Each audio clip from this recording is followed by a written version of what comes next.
Hi అండి. నమస్తే. నేను మీ Manasa. Welcome back to M and M's crazy kitchen.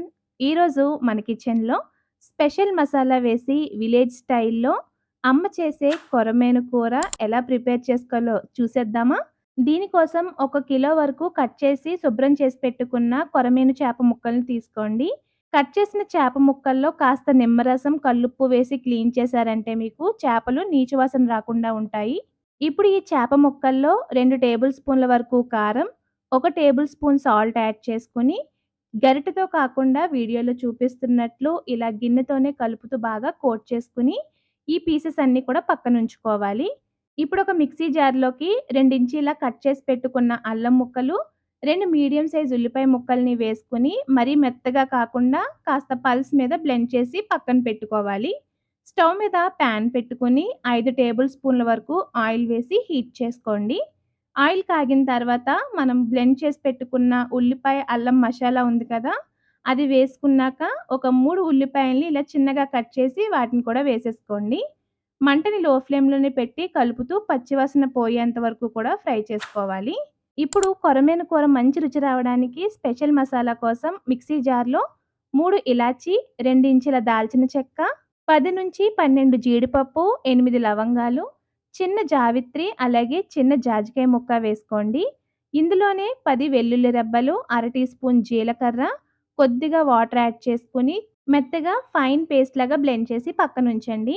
ఉల్లిపాయ పేస్ట్ పచ్చివాసన పోయి ఎర్రగా వేగిన తర్వాత ఉప్పు, కారం పట్టించుకున్న చేప ముక్కలన్నీ వేసుకొని గరిటె పెట్టకుండా ఇలా వీడియోలో చూపిస్తున్నట్లు ప్యాన్‌తోనే కలుపుకోవాలి. ఇలా చేయటం వల్ల మనకి ముక్కలు బ్రేక్ అవ్వవు. ఒకవేళ మీరు గరిటెతో కలిపినా కూడా ఎక్కువ కలపొద్దండి. జస్ట్ లైట్‌గా కలిపి ఒక 2, 3 నిమిషాల పాటు లో ఫ్లేమ్‌లోనే బాగా వేగనిచ్చి, ఆ తర్వాత ఇందులోకి కొద్దిగా కరివేపాకు వేసుకొని మరొకసారి ప్యాన్‌తోనే కలపండి. ఇప్పుడు ఇందులో ప్రిపేర్ చేసి పెట్టుకున్న మసాలా అంతా వేసుకొని, అదే జార్‌లో కొద్దిగా వాటర్ యాడ్ చేసుకోండి. మరి ఎక్కువొద్దు, ముక్కలు మునిగేలా వేసుకుంటే సరిపోతుంది. ఇప్పుడు ఈ వాటర్ మసాలాతో ముక్కల్ని బాగా కలిపిన తర్వాత మంటని హై ఫ్లేమ్‌లోకి టర్న్ చేసుకొని మూత పెట్టి ఉడికించుకోవాలి. చేప పులుసైనా, ఇగురైనా మాక్సిమం మీరు హై ఫ్లేమ్‌లో చేసుకుంటేనే చేప ముక్కలు విరిగిపోకుండా ఉంటాయి. కూర ఇలా ఉడుకుతున్నప్పుడు మధ్యలో ఒకసారి మూత తీసి గరిటెతో నెమ్మదిగా కలపండి పీసెస్‌ని.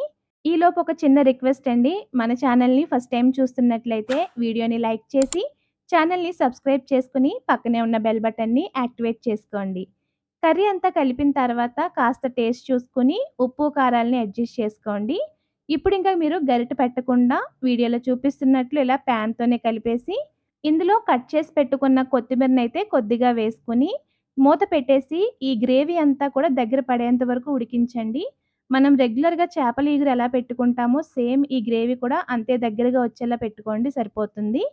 చూడండి మనకి గ్రేవీ అయితే దగ్గర పడింది కదా! ఇప్పుడు స్టవ్ ఆఫ్ చేసుకొని వేడి వేడిగా రైస్‌తో కలిపి తింటుంటే చాలా చాలా బావుంటుంది.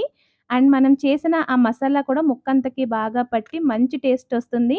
మీరు కూడా ఈ విలేజ్ స్టైల్ కొరమేను కర్రీ తప్పకుండా ట్రై చేసి మీకు ఈ రెసిపీ ఎలా వచ్చిందో మాకు కామెంట్స్‌లో షేర్ చేయండి.